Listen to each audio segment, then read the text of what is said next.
Ouhouhou! Et bonsoir, bonsoir tout le monde.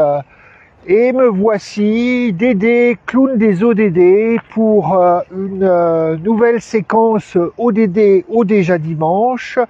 Nous sommes le dimanche 8 octobre et il est 19 h et à cette heure-là, comme tous les dimanches, je vous propose 10 minutes de mobilisation, parfois 15, de mobilisation pour le fameux Agenda 2030, les 17 objectifs de développement durable et la fameuse promesse, ou les fameuses promesses, ne laissez personne de côté et atteignons les plus éloignés en premier, deux promesses qui sont tout au début de l'accord de l'agenda 2030 signé en 2015 et répété dans la déclaration politique signée par la France il y a à peine un mois, non, une quinzaine de jours. Alors ce soir, je vous invite à un ODD au déjà dimanche spécial. Est-ce que vous avez reconnu?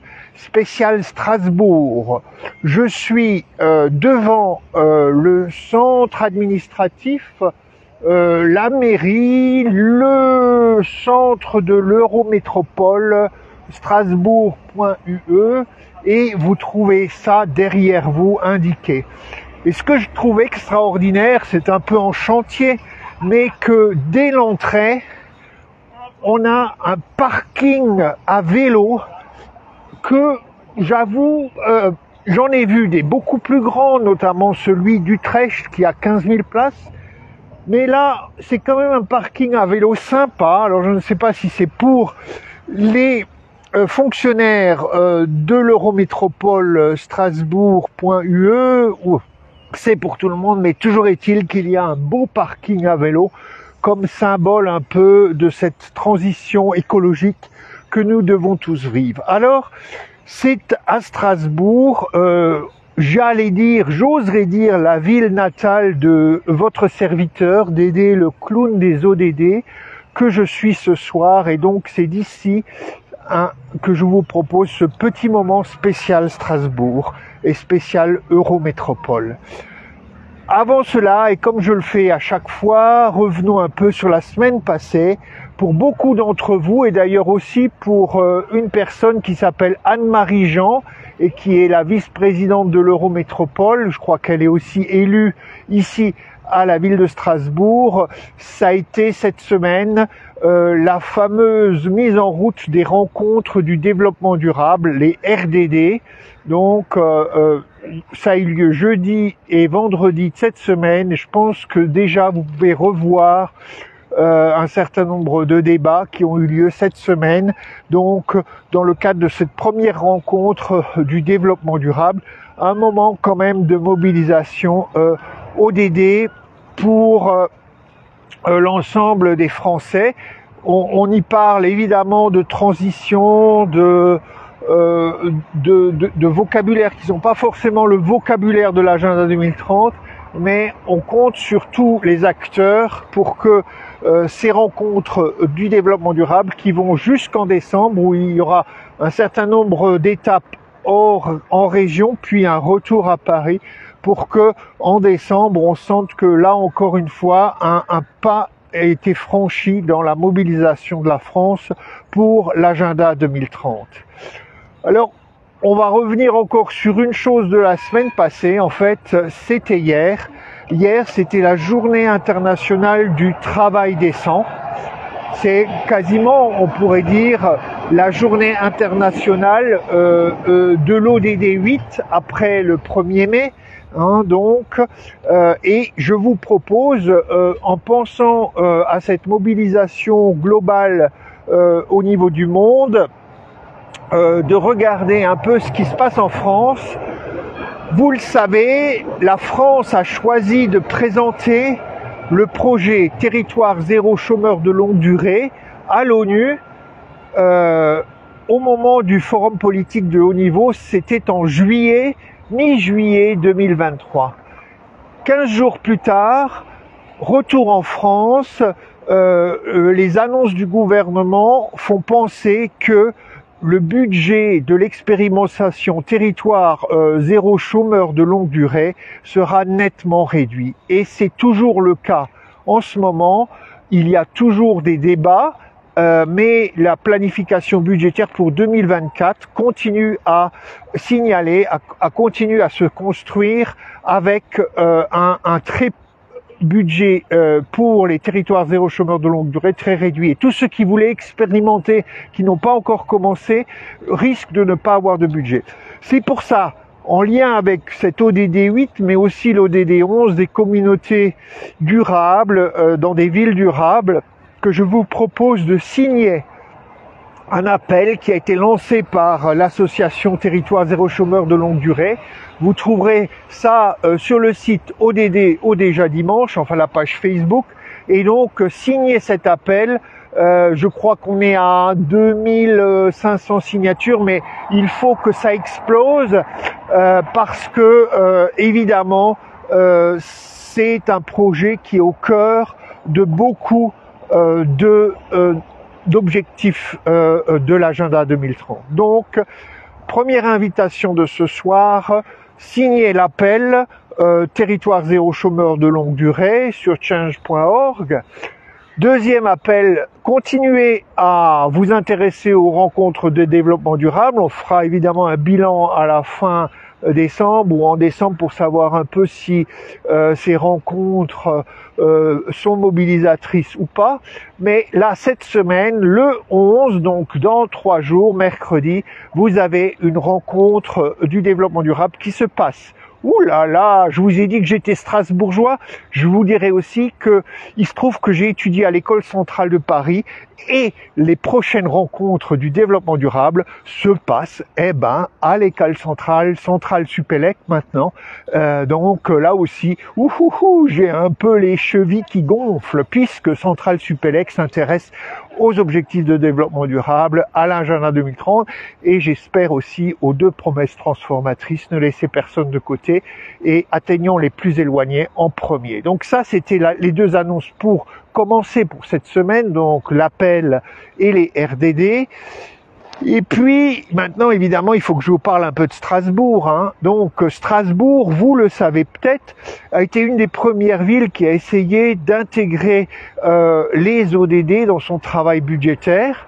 Alors, je n'ai pas trouvé d'article récent qui donne un peu la situation aujourd'hui, mais sur ODD au déjà dimanche, vous verrez différents articles donc concernant les élus strasbourgeois et la mobilisation pour les ODD. Vous retrouvez des noms que je cite parce que c'est intéressant de les avoir en tête pour cette mobilisation territoriale localisée pour l'agenda 2030. Donc on retrouve souvent les noms de Pia Ims, qui est la présidente, présidente de l'Eurométropole qui englobe Strasbourg et les environs. Vous avez donc Anne-Marie Jean, une des vice-présidentes de cette Eurométropole, donc 2e nom, Anne-Marie Jean. Et puis on retrouve souvent le nom de Yves Timmermans, qui à mon avis est un fonctionnaire de la ville de Strasbourg, enfin est un agent, voilà, une personne du team technique qui aussi on retrouve son nom autour de cette mobilisation de Strasbourg pour les objectifs de développement durable et l'usage que fait Strasbourg de ce cadre de l'agenda 2030 pour travailler son budget. Donc Strasbourg, une des villes de France qui est un peu mise en avant quand il s'agit de parler de localisation, territorialité, oh là là, bonsoir madame, bref, vous m'avez compris, l'action locale pour l'agenda 2030, et vous verrez sur les posts que j'ai partagés que des acteurs strasbourgeois ont été au forum politique de haut niveau du mois de juillet, donc cette année à New York, à l'ONU. Donc, encore une fois, si vous n'avez jamais été à Strasbourg, vous avez derrière vous le bâtiment, on appelle, oui, je crois qu'autrefois on appelait ça la cité administrative. Je sais pas comment on l'appelle aujourd'hui, mais quand j'ai grandi, elle n'existait pas. Et bien sûr, elle est apparue à un moment donné. Bon, que dire d'autre pour Strasbourg? À Strasbourg, il y a évidemment aussi et le Conseil de l'Europe et le Parlement européen. Et d'autres institutions européennes, la Cour européenne des droits de l'homme, la pharmacopée, oh là, je risque d'en oublier. Mais pour dire que vous verrez aussi sur la page ODD déjà dimanche comment le Conseil de l'Europe se mobilise autour de l'agenda 2030. Et je ne l'ai pas encore posté, mais peut-être que vous le savez, évidemment, le Parlement européen a adopté des rapports concernant l'agenda 2030 et l'UE et l'agenda 2030, mais ce soir j'avais envie de dire que vous avez aussi un collectif d'eurodéputés, j'en ai déjà parlé, qui s'appelle MEP SDG Alliance. Donc MEP pour Member of the European Parliament,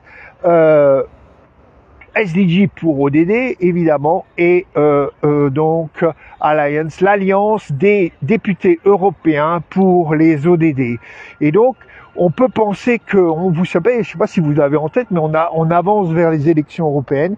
On peut penser que ce groupe de députés européens, interpartis et transnational, peut-être existera encore plus dans le nouveau mandat qui commencera après l'été, après les élections en juin. Donc, gardez en tête MEP SDG Alliance, et si vous le souhaitez, dans les mois qui viennent, quand vous rencontrerez des élus européens ou des candidats à l'élection européenne, demandez-leur s'ils s'engagent à rejoindre cette alliance des députés européens pour les ODD et l'agenda 2030.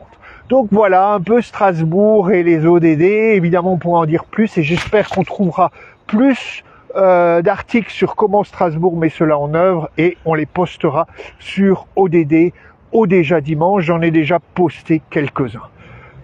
Je terminerai par, donc je vous ai parlé de la pétition à signer du 11 octobre, et j'aurais envie de rajouter que donc on arrive à une journée un peu particulière ce 10 octobre. Le 10 octobre, c'est la journée mondiale des personnes sans chez soi. On dirait en France sans abri ou sans domicile fixe, mais je suis de ceux qui pensent qu'on devrait les appeler les sans chez soi, parce que être sans chez soi, c'est vraiment profond. C'est le homeless anglais traduit, on va dire quasiment littéralement, mais ça veut dire donc sans home, sweet home. Ça veut dire sans lieu où on se pose, on souffle, où quelque part on reprend des forces. Et donc, il faut évidemment que l'on avance, et je ne sais pas si vous l'avez remarqué, mais dans l'objectif 11 communautés et villes durables, il y a une target, comment dire, une cible concernant la réalité, le nombre de personnes sans chez soi, homeless, sans domicile, à réduire, je crois même à éliminer d'ici 2030. Donc, World Homeless Day, la journée mondiale des sans chez soi, des sans chez soi, c'est mardi. Mais mardi, c'est aussi la journée mondiale de la santé mentale. Et alors là, on en parle encore, je dirais quasiment plus que la question du sans chez soisisme ou sans-abrisme. Aujourd'hui, tout le monde est préoccupé par la santé mentale, et à juste titre. Mental health matter, la santé mentale, ça compte. Et quand on fait le lien sans chez soi et santé mentale, on arrive à des statistiques souvent très parlantes. Plus de 80 personnes qui sont en situation de être sans chez soi présentent des troubles de la santé mentale. Donc on est face à une grande inégalité dans ces questions de santé mentale. La question de la pauvreté est aussi au cœur de d'un vécu de violence et de trauma qui affecte la santé mentale, mais il y a d'autres choses, le stress au travail, etc. Donc, on est tous mobilisés pour cette question de santé mentale et elle est au cœur de nombreux objectifs de développement durable. Évidemment, l'ODD 3, mais aussi beaucoup d'autres ODD, parce si on creuse un peu sur qu'est-ce qui fragilise notre santé mentale, on revient à beaucoup des autres ODD de type sociaux dont on parle, la question du logement, la question des ressources financières, la question de la santé, la question des formations, de l'école. Je m'arrête là, hein, la question aussi aujourd'hui des réseaux sociaux, hein, donc aussi c'est l'ODD 9 peut-être, ou l'ODD 16, si on dit les institutions qui fonctionnent bien pour protéger les citoyens de ces dangers-là. Voilà, donc mardi 10 octobre, c'est une journée particulière donc pour les personnes aussi vivant donc sans chez soi, et pour toutes les personnes qui aujourd'hui pensent que la santé mentale doit être mise au cœur de nos questionnements. Je terminerai pour vous dire que si vous êtes à Strasbourg ce mardi 10 octobre, si vous avez un peu de temps dans la matinée, notamment entre, on va dire, 10h moins 10 et 10h30, c'est pas trop de vous demander, hein, et que vous ne vous situez pas très loin du Conseil de l'Europe, mon double, Pierre Klein, vous invite à vous retrouver sur le parvis du Conseil de l'Europe pour 10 heures pétantes, parce que à 10 heures pétantes, la société civile organisée européenne, ce qu'on appelle la conférence des organisations non gouvernementales internationales auprès du Conseil de l'Europe, en résumé SINGO, invite ses membres, mais aussi ceux qui le souhaitent, à se retrouver devant le palais de l'Europe, donc devant le bâtiment principal du Conseil de l'Europe, pour marquer 30 ans de rassemblement pour les droits de l'homme et contre la pauvreté. Donc pour les droits de l'homme et contre et pour l'ODD 1. On va dire ça comme ça. Donc un rassemblement ODD 1 et droits de l'homme, c'est mardi à Strasbourg à 10h. Venez un peu plus tôt, ça ne durera pas longtemps. On va marquer ensemble 30 ans de mobilisation de la société civile européenne pour ce combat droits de l'homme et lutte contre la pauvreté. Voilà, si vous retrouvez Pierre Klein, c'est mardi à 10h au Conseil de l'Europe. Si vous voulez me retrouver moi, je vous donne rendez-vous dans une semaine. Et dans une semaine, on sera à la veille du 16 octobre, la journée ODD 2, et du 17 octobre, la journée ODD 1. On aura l'occasion d'en reparler. Prenez soin de vous, portez-vous bien, et comme je le disais, allez très vite signer la pétition, l'appel de territoire zéro chômeur de longue durée, ODD 8, ODD 11. Bravo Strasbourg pour votre mobilisation ODD. Faites du bruit à Strasbourg pour les ODD, l'agenda 2030. À la semaine prochaine, il fait presque nuit.